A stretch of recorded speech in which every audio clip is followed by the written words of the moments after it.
America అధ్యక్షుడు Joe Biden November 17న America army tactical missile system ను ఉపయోగించే అధికారాన్ని ఉక్రెయిన్ కు కట్టబెట్టగానే ఆ యుద్ధం పరాకాష్ఠకు చేరుకుంది. కాకతాళీయమో ఉద్దేశపూర్వకమో గాని యుద్ధంలో ఆకస్మికమైన ప్రమాదకరమైన పెరుగుదల స్పష్టంగా కనబడుతుంది.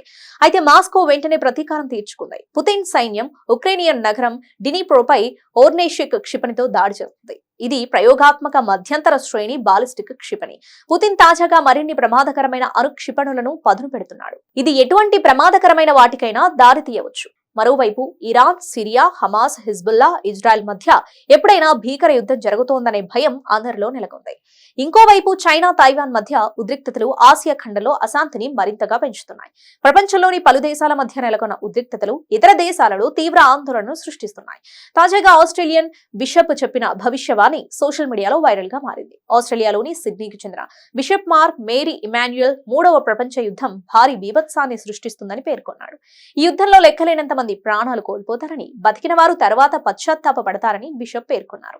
ఈయన తన సోషల్ మీడియా ఖాతా ఎక్స్ లో మానవాళికి ఎదురయ్యే చీకటి భవిష్యత్తును తాను ఊహించినట్లు పేర్కొన్నారు. బిషప్ మార్క్ మేరీ ఇమాన్యుయల్ తన వీడియో సందేశంలో 3వ ప్రపంచ యుద్ధం భారీ విధ్వంసాన్ని తెస్తుందని హెచ్చరించారు.